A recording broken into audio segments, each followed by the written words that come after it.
behalf of ABP Desam, it is my honor and privilege to welcome you all to this extraordinary gathering. Innovation distinguishes between a leader and follower.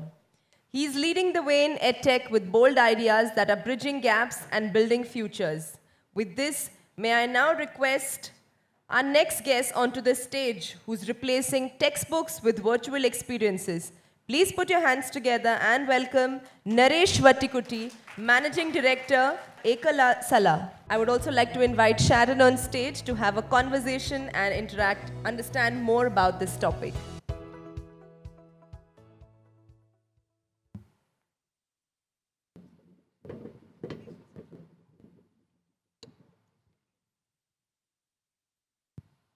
Yes, ladies and gentlemen, we have with us Shri Naresh Vattikuti Garu, Managing Director, Ekalashala.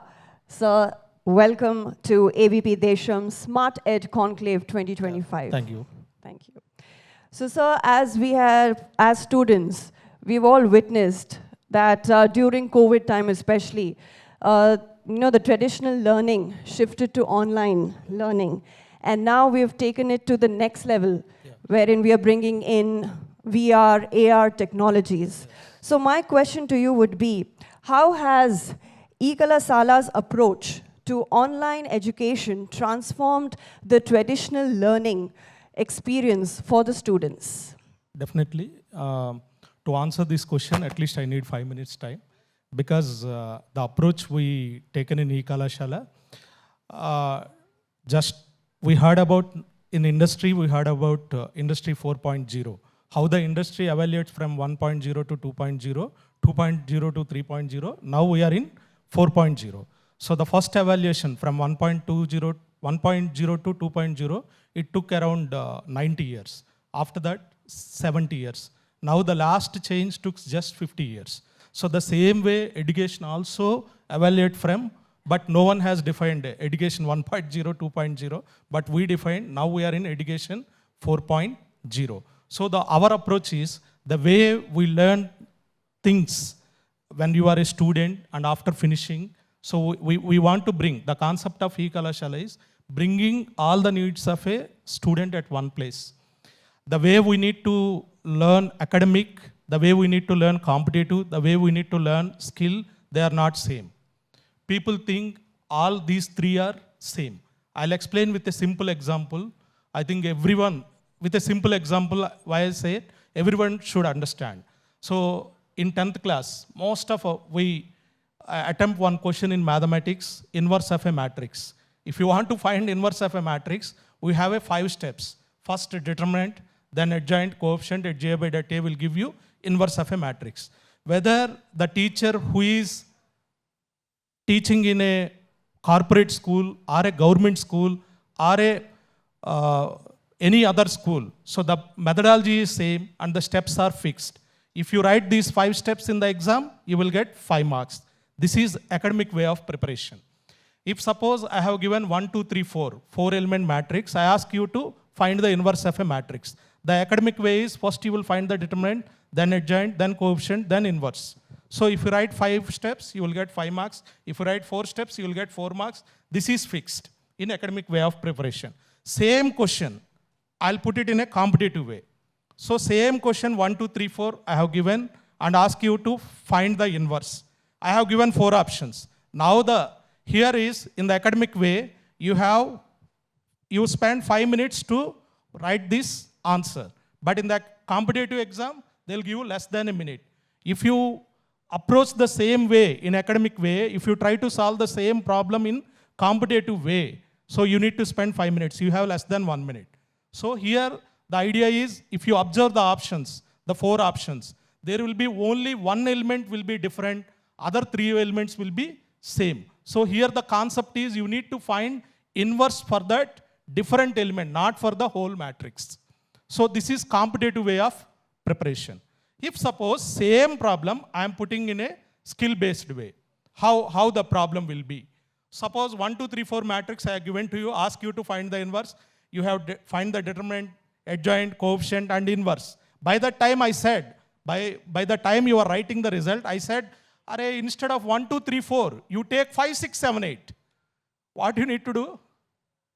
You need to repeat the entire process, yes or not? By the time you are writing the answer, I said 10, 11, 12, 13. Can you able to solve this problem? This is skill-based way of learning. Can I use a software program to write a Python or C or C++ or Java, whatever may be the program? Can I make these 4 steps fixed? Only the user input will be variable. If the user given whatever may be the input, automatically it will calculate these 4 steps and it will show the result. This is skill-based way of learning. Okay, these 3 are not same.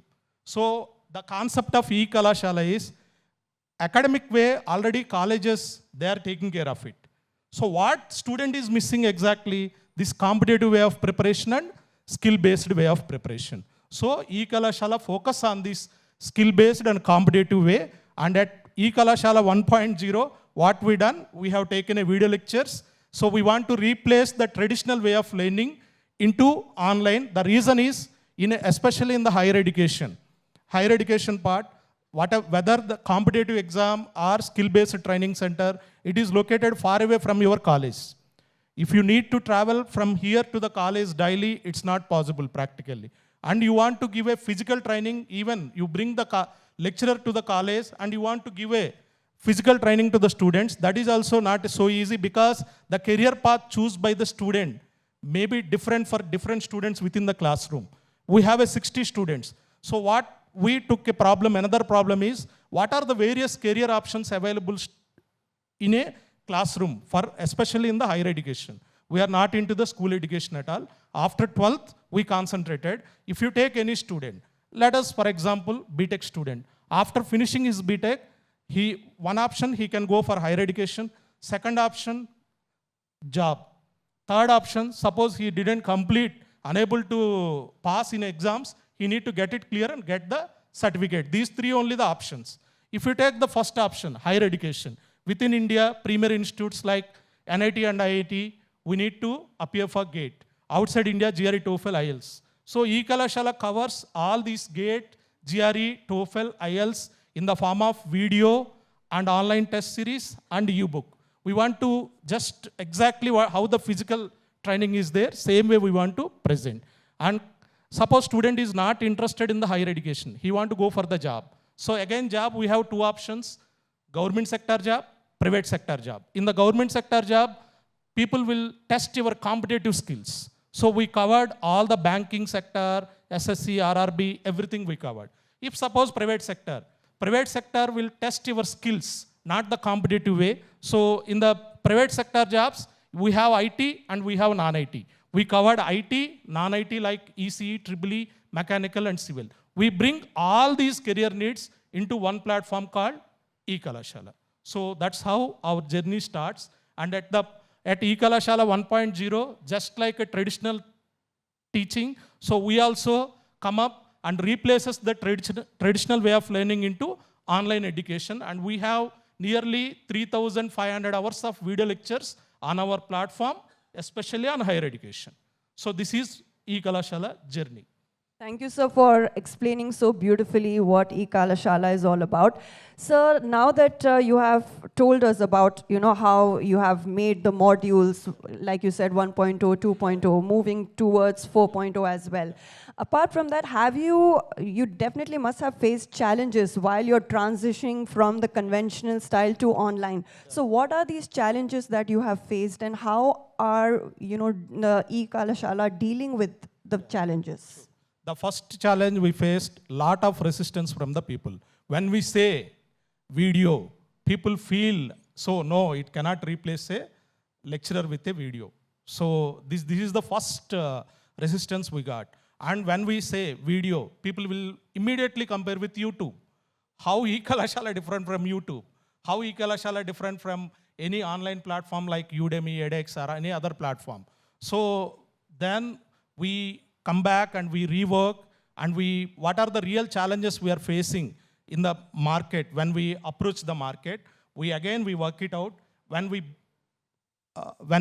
make the curriculum, we keep it in mind 2 points. One, if you take a YouTube, you can get any technology or any video on YouTube.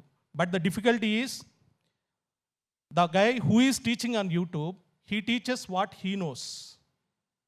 He won't teach what you want. You got my point? He will teach what he knows.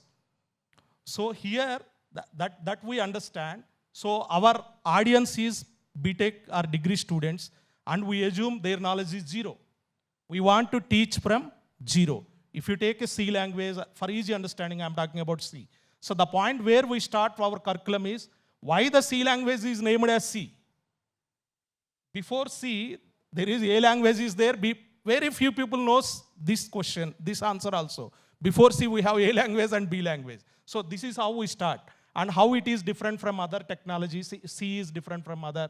When you move from one programming language to other programming language, we take a same example. Suppose one problem we take, we'll solve on different platforms like C, C++, Java, Python. We solve the same problem and we show the student what is the flexibility you are getting when you move from one platform to another platform.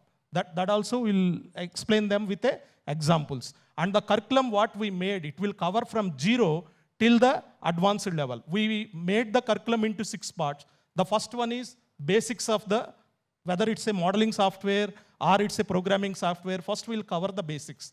Then basic level examples. Then advanced level examples. Then major projects in that. Then mini projects. Then real-time applications. Total 6 modules we'll cover. The student who covers these 6, we call him as a master in that particular programming language. This is how we differentiate from others. So, yeah. Thank you, sir, for explaining that. And also, sir, now that the topic for this segment is all about education in 3D, so can you tell us how this, the virtual 3D experience can enhance a student's experience?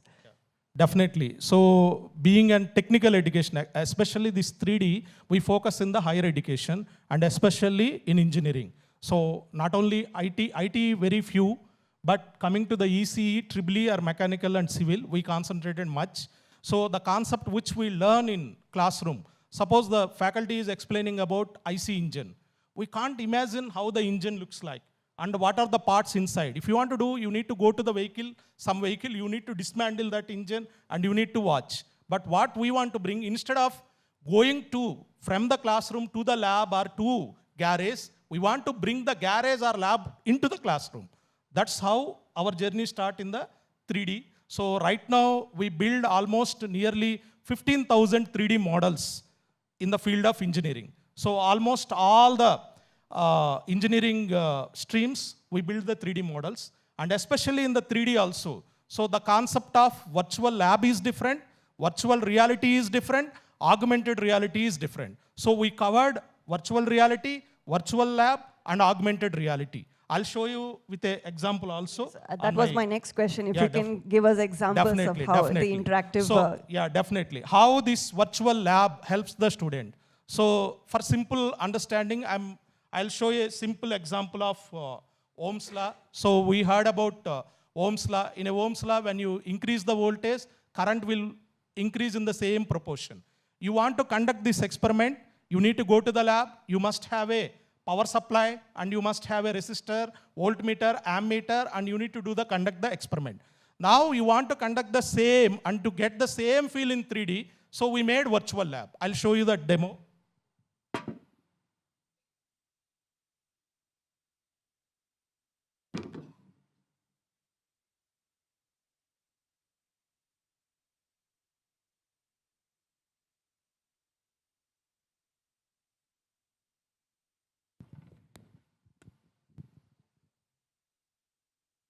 So once you load this, it will ask play video. So this video will explain you how to do the experiment. You want to skip it, you can skip. Now the 3D elements will appear in front of you. You can do this experiment on your mobile also, not on the tab, on your mobile or desktop or tab. Okay? So here if you see, so it is asking me to connect the connections.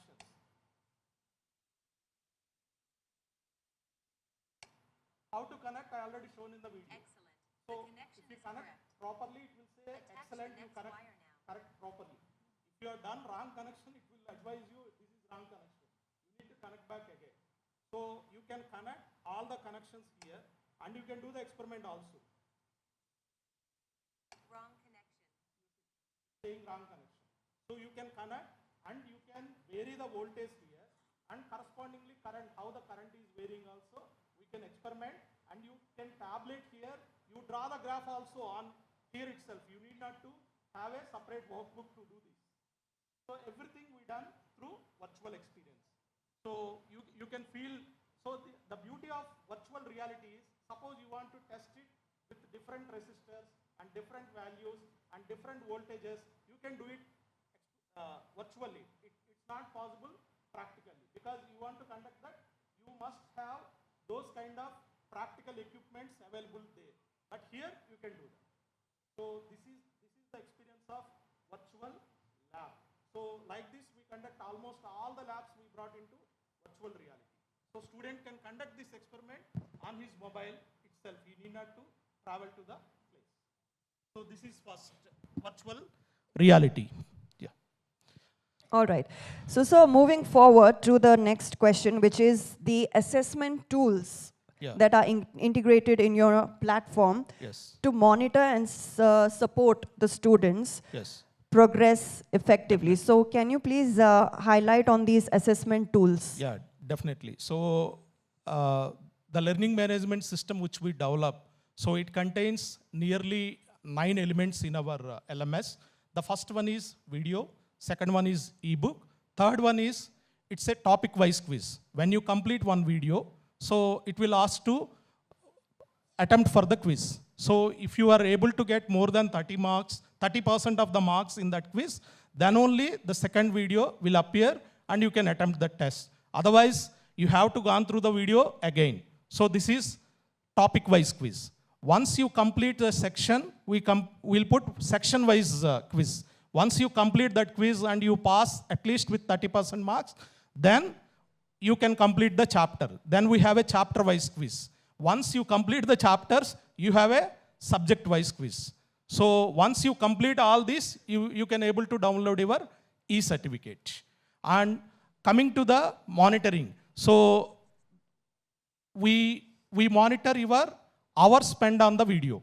So suppose some student open a video, but he forward it, it won't note down this time. So actual time which he spent on the video, it will note down only this time. If suppose some student open the video and he didn't touch anything, but he is watching some movie or something else on other side, after 3 minutes, if he is not touching anything on the screen, it will ask, shall I continue?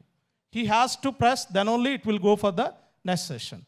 So this is how we monitor in our LMS platform. And we have another 3 modules recently we introduced. One is 3D models, second one is virtual lab, and third one is augmented reality, and last one is virtual reality. So we are adding this into the existing LMS to get a feel of it.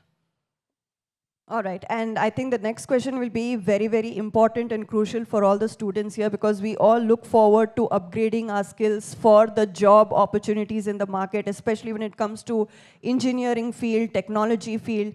So, sir, can you tell us how this online curriculum platform, it equips these students to get ready for, the job market out there?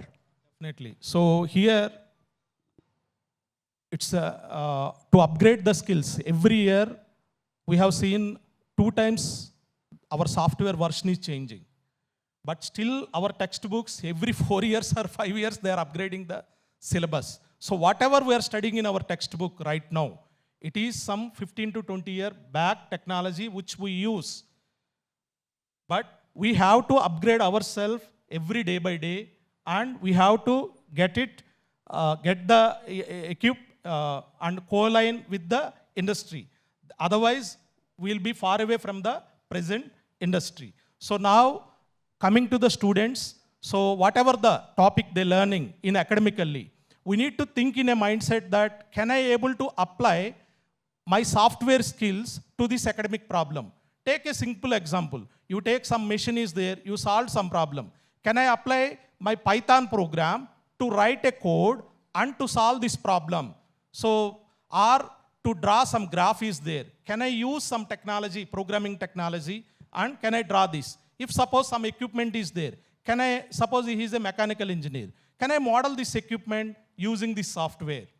So in this way, if you learn, so you will get more insight of that particular topic. Instead of just learning a definition, advantage, disadvantage, syntax, it won't help you.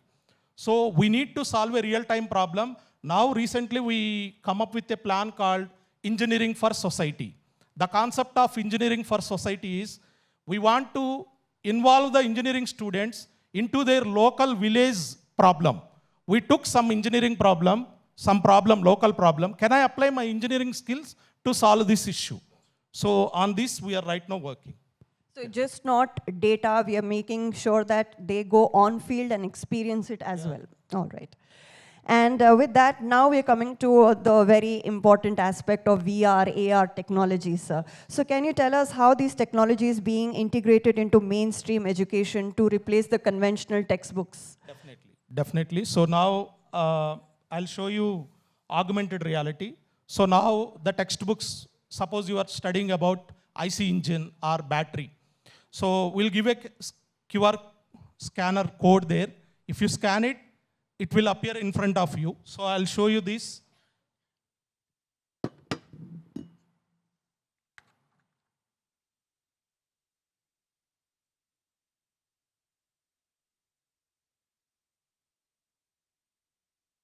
And my dear friends, in the meantime, keep your questions ready, because once the session is through, please feel free to post your questions, queries. Yes, sir, here will answer.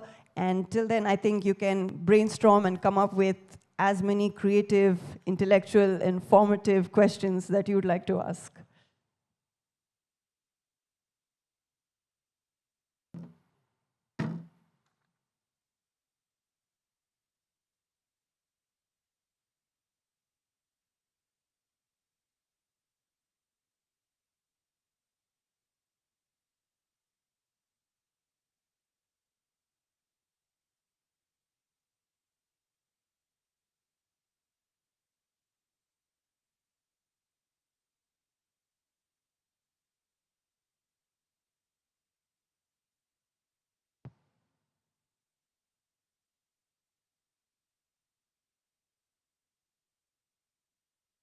Here, I'm just clicking here. So you see, IC engine is appeared here. So you can rotate, you can zoom it. You want to, suppose you moved here, by clicking here, the engine will appear. Okay? So you can see the engine. You can zoom it and you can see the parts also. You want to see the engine parts, you can dismantle and you can see. Like this. So whatever may be the equipment, so which you are studying in your engineering or degree, so we are bringing into the 3D, so in VR and AR environment, virtual reality and augmented reality. So, sir, when the students are wearing these headphones, VR headphones, how will the teacher on the screen come to know whether they are actually listening, learning, or they are playing some virtual games there? So there is one disadvantage. Yeah. That's why what we done is we connected whatever the VR device we wear, we connected to the projector in Wi-Fi. So whatever he is doing inside, it will be visible to the outside students. So he can't cheat us. So this is what we done. So I'll show you how the VR experience. I didn't bring the kit, but we done the VR also. So everything that the student is listening is what even the teacher would get to know, the faculty would know. So by wearing VR kit, inside it will instruct you. So you can click on the any two buttons, one on the solid model, another on the parts. You can, by clicking the parts, the engine will dismantle. You can touch each part and you will get a feel of it. Even you want to do some screwing also, that's we are working on. So you can dismantle and again reassemble the engine. Right now we are working on that. So this is how it look like inside a VR, virtual reality environment.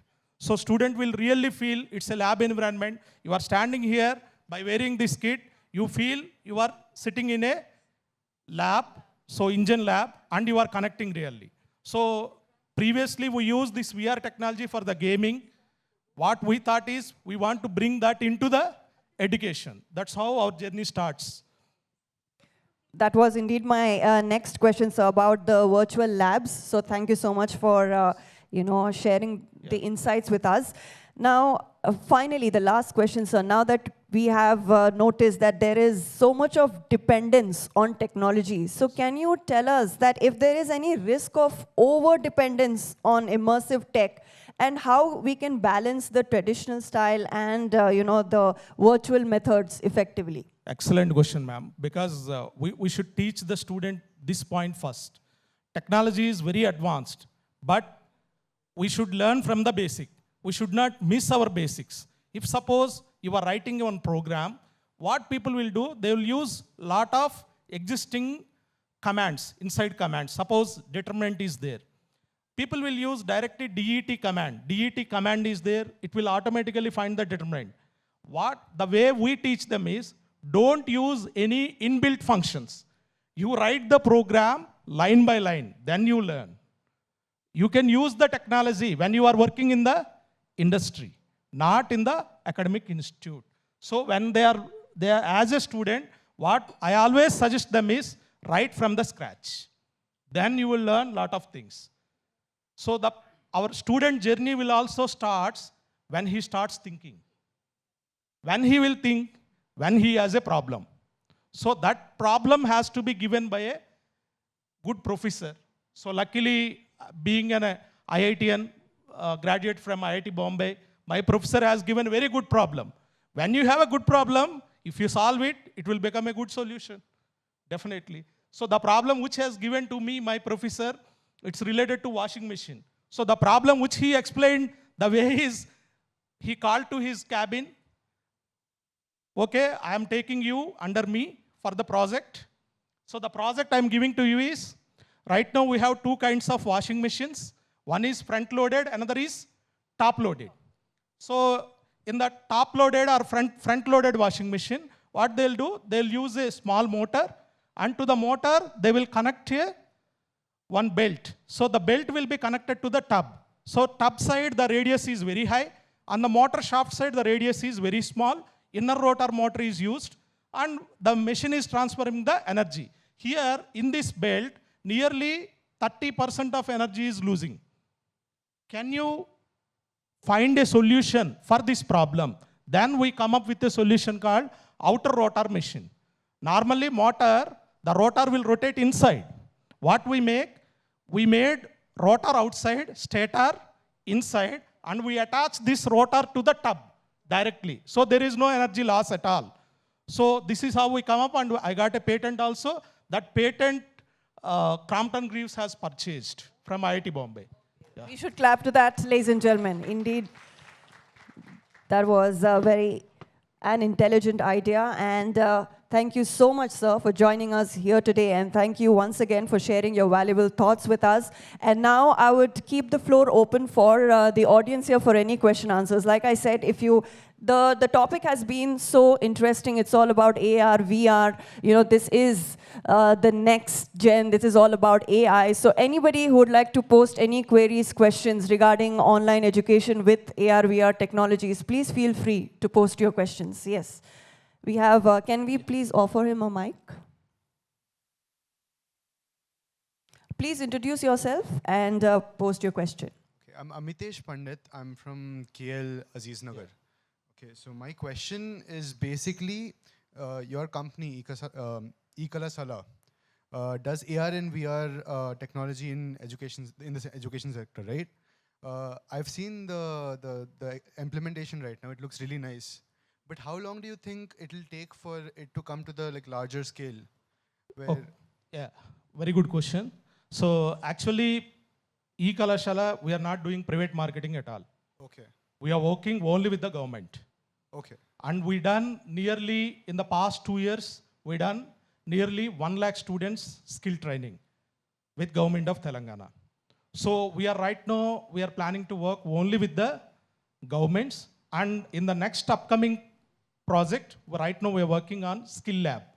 So we have a college to teach you academics. You don't have a separate department to teach you about your career, like competitive skills or skill trainings. Now Ekalashala is coming up with a plan called Skill Lab. So in the next upcoming 1 year, you will see skill labs in the colleges. So we are coming up with a plan to establish skill lab in the college.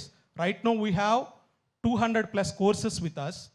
We want to give all the course access to the student until unless you attempt. You will go to a shop to buy a shirt. You will try at least 10 shirts before buying one, right? For just 1,000 rupees shirt, you are trying 10 times. Career, how do you know that until unless you attempt, you will be fixed in that career path? So that's why we want to explore all the career paths to the student, ask them to test it, try it, and finally decide on which path you will be fixed.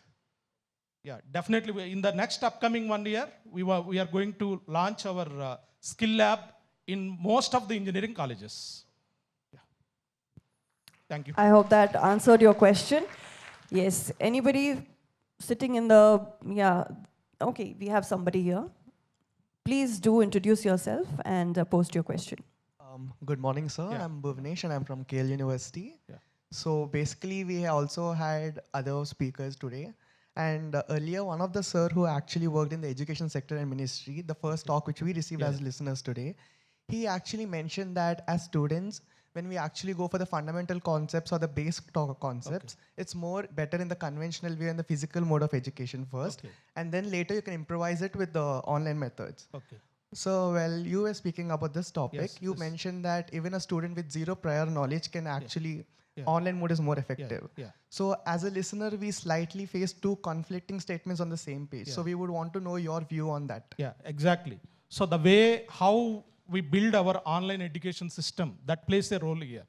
Suppose if the same way you want to go to the YouTube and you try to learn it, I told you already, on YouTube, if I know some technology, I'll post a video.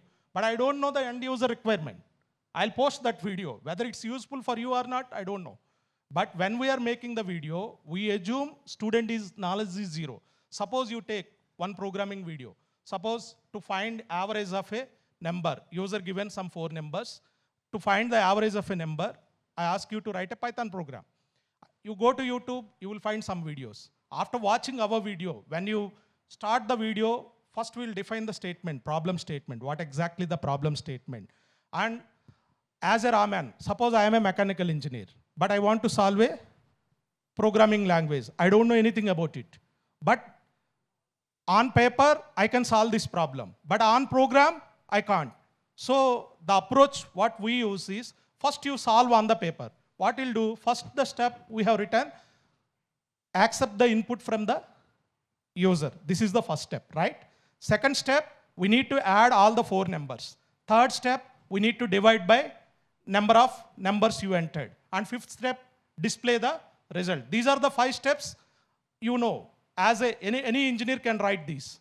Now, our approach is, what is the programming syntax I need to use to accept the input from the user? We link in this way. You got my point? And the second point, third step, fourth step. So the program may be 50 lines, 100 lines, or 1,000 lines. The way of teaching is same. So we are very confident after watching the programming video or modeling video, you can able to solve the same problem or same model on your PC without anybody help. Because of this approach, we told you that this is best way. And another thing, as a lecturer, when you go to a college, so their more concentration is on the academics, not on the skill or competitive. So here, our approach is, I told you already, any course you take, we'll teach in 6 different modules. Basics, basic level, advanced level, mini, major, and real-time applications. You know what we done in the basics? We took in engineering, we have nearly 3,000 plus colleges in pan-India. Different universities we have. We took all their lab curriculums and how many repeated programs, most repeated programs are there and most difficult programs, that we keep it as our first basic curriculum. You got my point? So this is our basic. And next, advanced, then mini, then major. So whatever may be the problem, the approach which we followed is, from the scratch, we teach them. So you won't get, we feel, so what is the students, when we are teaching this concept, what kind of questions student will get and where he will struggle. So we work it out on that, and based on that only we developed our approach, way of teaching. So that's why we are confidently saying that after watching our video, definitely you can able to solve the same problem on your PC. Yeah, thank you. Thank you so much. I guess with that we can wrap up this wonderful session. So thank you so much once again, sir, for joining us. Thank you, sir. Thank you, sir. Thank you, Sharon. May I request Vidya ma'am, Regional Sales Head, Digital South ABP Network, to kindly join us on stage and felicitate Mr. Naresh Vattikuti.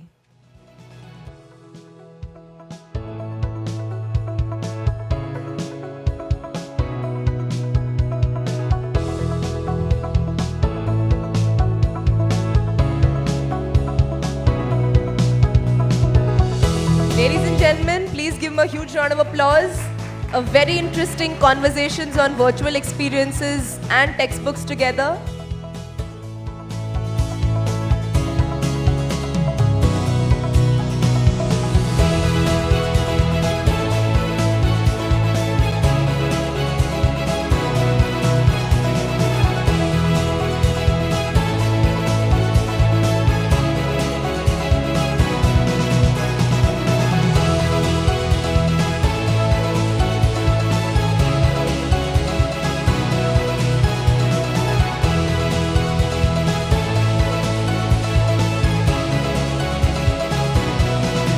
Thank you, ma'am.